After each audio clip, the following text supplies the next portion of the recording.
Hello friends, welcome to my YouTube channel. ನೀವೀಗ ನೋಡ್ತಿರೋದು APS tube cleaning. ಇದು mostly cogen boilers ಅಂದರೆ sugar boilers ಎಲ್ಲಿ ಬಗ್ಯಾಸ್ ಎಂಬ ಫ್ಯೂಯಲ್ ಯೂಸ್ ಮಾಡ್ತೀವೋ ಅಲ್ಲಿ APS ಕ್ಲೀನಿಂಗ್ ಅಂತ ಮಾಡ್ತೀವಿ. ಇದು ಹ್ಯಾಕ್ ಮಾಡ್ತೀವಿ ಅಂತಂದರೆ ನಾರ್ಮಲಿ ಬಗ್ಯಾಸ್ ಅನ್ನೋ ಫ್ಯೂಯಲಲ್ಲಿ ಮಾಯಿಶ್ಚರ್ 48% ಇರ್ತದೆ, ಪ್ಲಸ್ ಬಗ್ಯಾಸ್ ಪೋಲ್ ಬಂದು 1.8 ಇರ್ತದೆ. ಅಂದರೆ due to sugar sticky nature. ಇದರಿಂದ ಏನಾಗುತ್ತೆ ಅಂದರೆ ನಾರ್ಮಲಿ ಹ್ಯಾಶು ಟ್ಯೂಬ್ ಸರ್ಫೇಸ್ಗೆ ಸ್ಟಿಕ್ ಆಗಿಬಿಡುತ್ತೆ. ಆ ಟ್ಯೂಬ್ ಸರ್ಫೇಸ್ ಸ್ಟಿಕ್ ಆಗಿದ್ದರಿಂದ ಈ ರೀತಿ ಪ್ರೋಸೆಸ್ ಮಾಡಿ ಯಾವಾಗಲೂ ಕ್ಲಿಯರ್ ಮಾಡ್ತಿರ್ಬೇಕು. ಇಲ್ಲಾಂದರೆ ಏನಾಗುತ್ತೆ, ಟ್ಯೂಬ್ ನ್ಯಾರೋಯಿಂಗ್ ಹಾಕ್ಕೊಂತ ಬರುತ್ತೆ. ಟ್ಯೂಬ್ ನ್ಯಾರೋಯಿಂಗ್ ಬರ್ತದೆ ಆಫ್ ಸೀಸನ್ ನೋಡೋಕ್ಕೆ. ಇಲ್ಲಾಂದರೆ ಈಗ ನೋಡ್ತಿದ್ದೀರಲ್ಲ, ಈ ರೀತಿ ಹ್ಯಾಶ್ ಡೆಪಾಸಿಟ್ ಆಗ್ಬಿಡುತ್ತೆ ನಿಮಗೆ ಎಲ್ಲ ಟ್ಯೂಬ್ಸಲ್ಲಿ.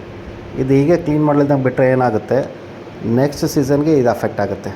ಹಾಗಾಗಿ ಈ ಬ್ರಷ್ ಯೂಸ್ ಮಾಡಿ ಕ್ಲೀನ್ ಮಾಡೋದ್ರಿಂದ ಈ ಇನ್ನರ್ ಸರ್ಫೇಸ್ನಾಗಿರೋದು ಆ್ಯಶ್ ಎಲ್ಲ ಡೆಪಾಸಿಟ್ಸ್ ಎಲ್ಲ ಕ್ಲಿಯರ್ ಮಾಡ್ಕೊತ ಹೋಗ್ತೀವಿ. ಆ ಕ್ಲಿಯರ್ ಆಗಿದ್ಮೇಲೆ ಹೆಂಗಾಗುತ್ತೆ, ನೆಕ್ಸ್ಟ್ ಸೀಸನಲ್ಲಿ ಚೋಕಿಂಗ್ ಕಡಿಮೆ ಆಗುತ್ತೆ. ಇಲ್ಲಾಂದರೆ ಏನಾಗುತ್ತೆ, ಇದು ಚೋಕ್ ಆದಷ್ಟೇ ಬ್ಯಾಕ್ ಪ್ರೆಷರ್ ಕ್ರಿಯೇಟ್ ಆಗ್ಬಿಡುತ್ತೆ. ಇಲ್ಲಿ ನೋಡಿ, ಇದು ಬಂದು ಕ್ಲಿಯರ್ ಮಾಡಿರೋ ಟ್ಯೂಬ್ಸ್. ಇದು ಕ್ಲೀನ್ ಮಾಡಿದ್ಮೇಲೆ ಹಿಂಗೆ ಕಾಣಿಸುತ್ತೆ. ಇದಕ್ಕಿಂತ ಮುಂಚೆ ನೋಡಿದರೆ ಹ್ಯಾಶ್ ಡೆಪಾಸಿಷನ್, ಇದು ಕ್ಲಿಯರ್, ಇದು ಹ್ಯಾಶ್ ಡೆಪಾಸಿಷನ್. ಈಗೇನು ಮಾಡ್ತೀವಿ, ಇದೇನಿದೆ ಕ್ಲೀನ್ ಸರ್ಫೇಸ್. ಇದು ಹೆಂಗೆ ಮಾಡೋದ್ರಿಂದ ಏನಾಗುತ್ತೆ, ಬ್ಯಾಕ್ ಪ್ರೆಷರ್ ಕಡಿಮೆ ಆಗೋದ್ರಿಂದ ID ಲೋಡ್ ಕಡಿಮೆ ಆಗುತ್ತೆ. ಇಂಡೈರೆಕ್ಟ್ಲಿ ನಮಗೇನಾಗುತ್ತೆ, ಇದು ಒಂದು ಪವರ್ ಸೇವಿಂಗ್ ಮೆಥಡ್. ಇಲ್ಲಾಂದರೆ ಏನಾಗುತ್ತೆ, ಫರ್ನೆಸ್ ಬ್ಯಾಕ್ ಆಗೋ ಸ್ಟಾರ್ಟ್ ಆಗುತ್ತೆ, ID ರೈಸ್ ಮಾಡ್ತೀವಿ, ಪವರ್ ಕನ್ಸಪ್ಷನ್ ಜಾಸ್ತಿ ಆಗುತ್ತೆ. ಇದು ಟರ್ಕೆಟ್ ಬ್ರಷಸ್ ಅಂತ ಹೇಳಿ ಇದೆ ನಾರ್ಮಲಿ. ಇದೇನಾಗುತ್ತೆ, SS ಬ್ರೇಡೆಡ್ ಇರುತ್ತೆ. ಇದಕ್ಕೆ ಒನ್ ಎಂಡ್ ವೈರ್ ಬ್ರಷಸ್ ಇರುತ್ತೆ, ಇನ್ನೊಂದು ರೆಡ್ ಥ್ರೆಡೆಡ್ ಪೋರ್ಷನ್ ಇರುತ್ತೆ. ಈ ಥ್ರೆಡೆಡ್ ಪೋರ್ಷನ್ ಏನು ಮಾಡ್ತೀವಿ, ನಾರ್ಮಲಿ ಆ ರೊಟೇಟಿಂಗ್ ಶಾಫ್ಟ್ ಫ್ರಂಟ್ ಒಂದು ಬೋಲ್ಟ್ ಮೋಟ್ರ್ ರನ್ ಮಾಡ್ತೀವಿ. ಈ ರೀತಿ ಏನಿರುತ್ತೆ, ಫ್ರಂಟ್ ಎಂಡ್ನಲ್ಲಿ ಈ ಬೋಲ್ಟ್ ಇರುತ್ತೆ, ಬೋಲ್ಟ್ ಥ್ರೆಡೆಡ್ ಇದಿರುತ್ತೆ. ಇದು ಥ್ರೆಡೆಡ್ ಪೋರ್ಷನ್ ಅದು ಕನೆಕ್ಟ್ ಮಾಡಿ ರನ್ ಮಾಡ್ತೀವಿ. That will be rotating shaft will be connected to this motor.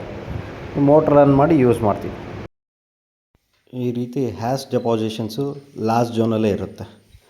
Last ಝೋನಲ್ಲಿ ಯಾಕೆ ಈ ರೀತಿ ಹ್ಯಾಶ್ ಡೆಪಾಸಿಷನ್ ಜಾಸ್ತಿ ಇರುತ್ತೆ ಅಂತಂದರೆ, ಹೇರ್ ಸೈಡ್ ತೊಗೊಳ್ಳೋ ಸೈಡ್ಗೆ it will be the low temperature air entry ಆಗುತ್ತೆ. ಅದೇ ಫ್ಲೂ ಗ್ಯಾಸ್ ಸೈಡ್ ಬರೋ ಸೈಡಿಗೆ low temperature flue gas will be passing and next it will be going to ESP. Air temperature ಬರೋ ಸೈಡ್ಗೆ ಏನಾಗುತ್ತದೆ, ಅಟ್ಮಾಸ್ಫಿಯರ್ ಟೆಂಪ್ರೇಚರ್ ಇದೆ 30 ಡಿಗ್ರೀಸ್. ಅದೇ flue gas temperature ಬರೋ ಸೈಡ್ಗೆ ಏನಾಗುತ್ತೆ ಅಂದರೆ, ಈ ಝೋನಲ್ಲಿ ನಿಮಗೆ ಬಂದು ಅರೌಂಡು ಸಪೋಸ್ ಲೋ ಲೋಡ್ ಇತ್ತು ಅಂದ್ಕೊಳ್ಳಿ, ಅರೌಂಡ್ 160-180ವರೆಗೂ ಇರುತ್ತೆ. ಯಾಕಂದರೆ delta T will be around 30 to 40 degrees ಆಗಿರುತ್ತೆ. ಹಾಗಾಗಿ ಈ ಝೋನಲ್ಲೇ ಡೆಪಾಸಿಷನ್ ಮೇಂಟೆನೆನ್ಸ್ ಕೂಡ ನಿಮಗೆ ಈ ಝೋನಲ್ಲೇ ಜಾಸ್ತಿ ಇರುತ್ತೆ. ಬಿಕಾಸ್ ಎರಡು flue gas side and air side ಎರಡು ಲೋ ಟೆಂಪ್ರೇಚರ್ ಇರೋದ್ರಿಂದ, at the same time flue ಗ್ಯಾಸ್ನಲ್ಲಿ ಮಾಯಿಶ್ಚರು ಜಾಸ್ತಿ ಇದೆ. ಮಾಯಿಶ್ಚರು ಯಾಕಂದರೆ ಫ್ಯೂಯಲ್ನಲ್ಲಿ 48% ಇದ್ದಂದರೆ flue gas side it will come around 26-28% ಬರುತ್ತೆ ಮಾಯಿಶ್ಚರ್. ಅದರಿಂದಾಗಿ due to low temperature moisture inhibition ಜಾಸ್ತಿ ಇರೋದ್ರಿಂದ ಇಲ್ಲೇ ಡೆಪಾಸಿಷನ್ನು ಜಾಸ್ತಿ ಆಗುತ್ತೆ, ನಿಮಗೆ ಟ್ಯೂಬ್ ರಿಪ್ಲೇಸ್ಮೆಂಟ್ ಮೇಂಟೆನೆನ್ಸು ಜಾಸ್ತಿ ಆಗುತ್ತೆ. And overall it will affect last zone. ಮಾತ್ರ ಪ್ರತಿ ಸೀಸನ್ ಕ್ಲಿಯರ್ ಮಾಡಲೇಬೇಕು. ಮತ್ತು ಸಪೋಸ್ ಫಾರ್ ಎಕ್ಸಾಂಪಲ್ ಒಂದೊಂದಲ್ಲಿ 2 to 3 ಝೋನ್ಸ್ ಇತ್ತು ಅಂದ್ಕೊಳ್ಳಿ, 1-2 ಬಿಡ್ಬೋದು, but third zone you must clear it at any cost. ಈ APS ಕ್ಲೀನಿಂಗ್ನಲ್ಲಿ ಯಾವುದೇ ರೀತಿಯಾದ ಕ್ವೈರೀಸ್ ಇದ್ದರು, ಕಾಮೆಂಟ್ಸ್ ಇದ್ದರು, ಇಲ್ಲ ಯಾವುದೇ ಸ್ಪೆಸಿಫಿಕೇಷನ್ಸ್ ಬೇಕಾದರೂ, ನಮ್ಮಲ್ಲಿ ಟಸ್ಕೆಟ್ ಬ್ರಷಸ್ ಆಗಲಿ, ಈ ಶಾಫ್ಟ್ ಬಗ್ಗೆ ಡೀಟೇಲ್ಸ್ ಬೇಕಾದರೂ, ಏನೇ ಬೇಕಾದರೂ ಪ್ಲೀಸ್ ಕಾಮೆಂಟ್. Thank you.